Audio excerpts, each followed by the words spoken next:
legs are so sore. Look at my penguin socks. Do you see that? No, not really? Okay. Hello friendly faces, my name is Maddie, and today I'm going to be telling you guys about all of the books I read in January.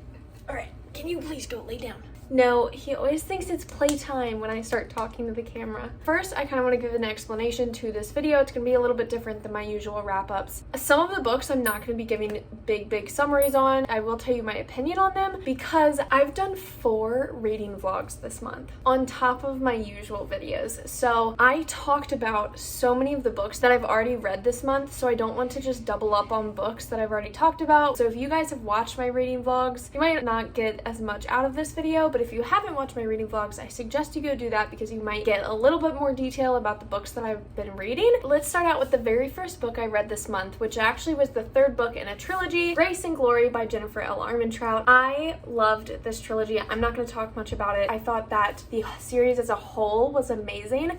This book, I was kind of just ready for it to be done. I could have read this series as a duology, not a trilogy. If you are interested in a really quick, fast-paced, cool fantasy world, this is a really good book. It is YA, so there isn't a lot of like smut or anything, but it is romance. So you are getting a really deep relationship. I already talked about the first 2 that I read in my December wrap-up, so you guys can go watch that. It's a good trilogy, but it was the first book I finished in January. The next book is actually another trilogy, which I did a reading vlog for. It is from my travel reading vlog when I went to Colorado with Brock, the Brown Sister trilogy, and these books were amazing. I did get the audiobook for 2 of them, so it was easy to, but since I did a reading vlog on them, I don't want to talk too much about it. I will say, I will talk about Dani Brown. She was my favorite. Actually, Eve was my favorite sister.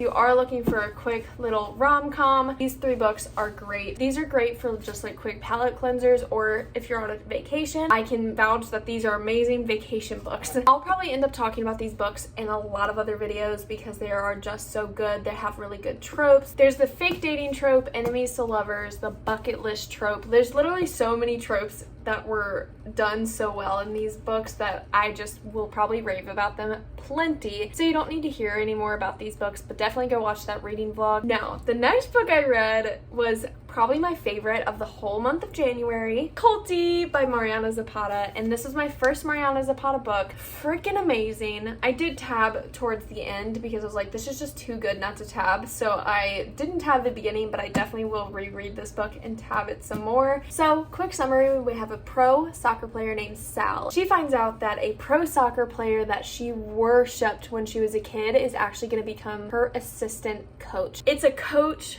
player dynamic, but it's not creepy because it's like she's an adult. It's not like a high school, you know, it's not like one of those weird, oh, he's my coach tropes. It's not like that. It's more like, oh, they're both adults. I think he's 12 years older than her. It's not unheard of, and it's not that weird when you're an adult, okay? They don't like each other at first. It's more like enemies to friends to lovers because they become really close as friends. Culty ends up standing up for her a few times and being really defensive for her and protective. So if you kind of like that protective male aspect, you might really like this book. And I did do a reading vlog on this, so you guys can go watch that also for more detail. I said in that video, I don't like slow burns.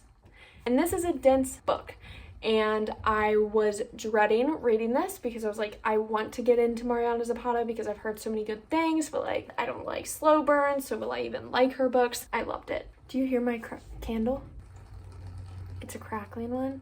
It's really nice. I finally picked up Ugly Love by Colleen Hoover, and this book took me so long to pick up. I kind of wasn't wanting to pick it up at first because I love Coho, but it's one of her most popular besides It Ends With Us, and I was like, I don't really want to read another popular book from her. I love her, but she's like getting so much attention now, and it's not as cool to like her books anymore.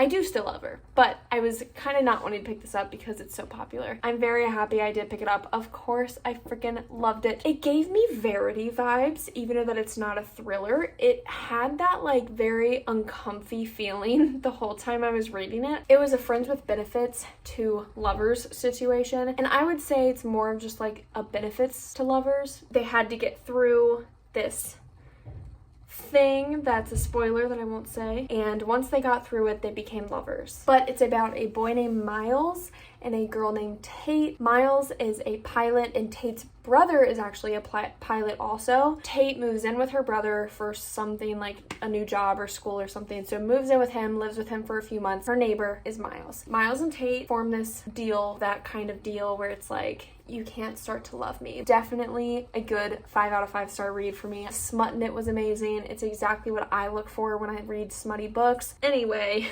then I decided to torture myself some more. I pre-ordered Reminders of Him. I actually just came out with a book review. It's my first book review that I've done. I've never done like just a single book review. I've done mini reading vlogs, so you can go watch that. It's pretty short. I just talk about my initial thoughts while I was reading, and then my post-reading thoughts and my review of it all. So I'm not going to talk about this one because I literally just posted it. It's the last video on my channel, so just go ahead and watch that. The next 2 books I'm going to talk about just as one because I feel mutual about both of them. On a Night Like This by Lindsay Kelk. I did a reading vlog on this one also. And The Upside of Falling by Alex Light. And I didn't really like either of them. Let's talk about On a Night Like This first. Again, I have a reading vlog if you want to go watch it. I did enjoy this book. It was very cute. Rom-com-y. I could see this becoming a Hallmark. It probably already is a Hallmark movie. It's about this girl named Fran who becomes an assistant for a celebrity. This celebrity is kind of a bitch. She's known to kind of get rid of her assistants pretty quickly. So Fran is supposed to assist this celebrity to go to this big crystal ball. And this crystal ball is kind of like our Met Gala. And this celebrity ends up ditching the crystal ball, but she's supposed to go. So then Fran, the assistant, takes her place. And she meets this guy, of course, but Fran's already engaged. So it's like, okay, well, she's already engaged. Something happened with her fiance, but she met this new guy. It was funny. There were some really funny parts. I rated it 3 out of 5 stars. It wasn't my favorite. Go watch the reading vlog if you want to know more info on it. Now this book. I was a 12-year-old Wattpad reader back in the day. For One Direction fan fiction, that was my thing. I was obsessed with Wattpad and Novella. Novella isn't around anymore, I don't think. This was a Wattpad original, and I didn't know that until I bought it. So when I say I got flashbacks, I got flashbacks. If I had read this in middle school, it would have been top tier, #1 book of the year. It's a very tiny book. It was such an easy read. I read it in one day, one sitting basically. It's about this girl named Becca and this boy named Brett. Honestly, it's a fake dating situation, but I don't even know why they were fake dating because literally this is what happened. Becca was in the hallway with her friend. Becca's friend said, "Why don't you have a boyfriend yet?" And then Brett walks over and's like, "She does have a boyfriend, it's me." And then that's it. That was like the situation. The reasoning behind the fake dating wasn't an actual reason, and that's what kind of bothered me. It was just very stereotypical Wattpad tropes. I'm not gonna like shit on it anymore, but 3 stars. It was a good plot, but not a good plot, you know? Now, the next book, A Good Girl's Guide to Murder. I'm almost done with it.